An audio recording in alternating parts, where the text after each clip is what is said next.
We're here today to reaffirm our promise to our community. As a public hospital, we recognize the critical role we play in the community's health.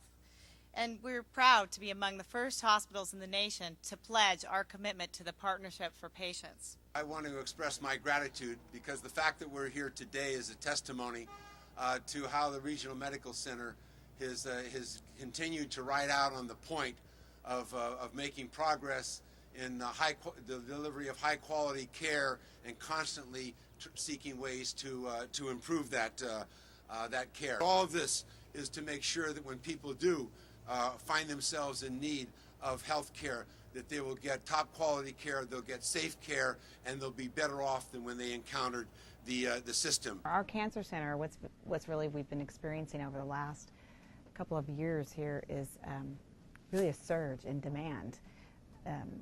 And with that surge, we have still continued our commitment to safety and quality improvement. This cancer center was recognized as one of 11 in the nation receiving a quality award. That was wow. They were taking, bringing on 30% more. It's been the efforts of the staff and their focus on efficiency and improvement that have really made it possible, and their focus on, people like Amanda. I'm so very, very proud of our regional center here and all of the personnel that make it go every day of the year around the clock to the benefit of all of the people of Contra Costa County.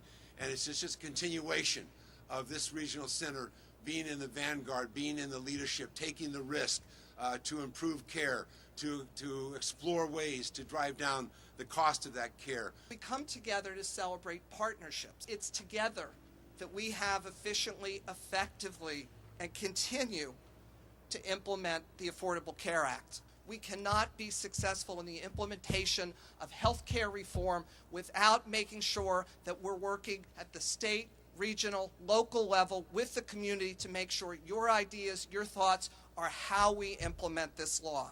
We always have sort of a vision for what the future looks like. It's really important to start to articulate that and design the vision and then have the actual work laid out for us. And in a way that people can understand it, and it seems like you're getting a lot of staff and public actually listening to what's happening in your Once facility. a month, this lobby fills with the community, and we talk about quality improvement. We also are joined by our healthcare partnership. These are the patients and families.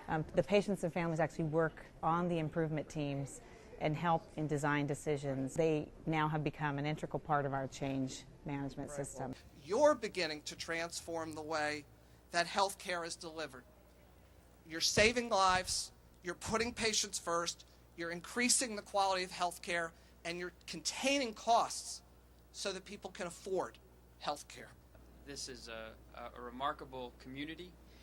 The work you're doing is just fantastic, and I know I'm speaking on behalf of the Secretary and the Administrator when I extend really hearty congratulations for your achievements. We're shifting our focus to increased reliability in the healthcare system, making the system safer, having it provide results of the kind that we see here at Contra Costa that will reduce harm to patients in very, very significant ways. We use visual cues in our safety program, so you'll see a lot of visual cues throughout the unit. This is an example, one example. It's the red slippers. So folks who are considered maybe a high risk for fall, or if they fell, they would be more apt to have an injury, they would be wearing red slippers so staff can know, so everyone can know. Because it's a team effort, it takes everyone to sort of be alert, and that includes their family members. One of the things that science tells us is that if someone is on a ventilator, that the head of the bed should be up 30 degrees. So if you walk by and you see that red line, then you know the head of the bed is not high enough. So it's building in sort of simple solutions using science to avoid patients from having complications. We've dramatically reduced ventilator-associated pneumonias in our facility. I'm absolutely staggered by some of the data and statistics I've seen and heard just here this morning. Contra Costa in the last 5 or 6 years has improved medication reconciliation. That process I just described to you, they've improved it from saying that they get it right 47% of the time to 97% of the time in holding. This work only happens through the combination of leadership, of frontline attention to changing processes of care, and through involving patients and families in this important work. Let me start with leadership for a moment. You have here in Contra Costa some of the most striking, bold, courageous leadership that we've seen in the country. I walked in the doorway here, and on the wall in the lobby, in the main entrance of the organization, is a set of graphs and charts documenting harm that's happening and reductions in harm over time. That just simply doesn't exist around the country yet. It will. That's where we're moving. What about all this transparency? You're basically telling the story of all the ways that people could be harmed. For the most part, they're relieved that we're talking about it. And what we found is they want to talk about it. You know, they want to make sure that we are acknowledging that there could be a problem and we have safeguards in place, and that we want to talk to them about any fears they have. The final thing that we know is crucial if we're going to solve this problem is truly and meaningfully and genuinely engaging patients and families in the process of improving care. I had a bad reaction when I first did my chemotherapy in the hospital. About 5 to 6 minutes after having the chemo going, I felt some burning in my chest, some tightening, couldn't breathe. As I was telling her something's not right, she got a call from a doctor on another floor saying that she had to, if she can go assist them. She hung up the phone and flushed the line and made sure that my vitals were okay. And I was so grateful that she stayed there, because no telling, I didn't have any family with me at the time, but it's no telling what could have happened if she wasn't there. Amanda knows more about healthcare and the processes of providing healthcare than most of us do. She lives it every minute of every day.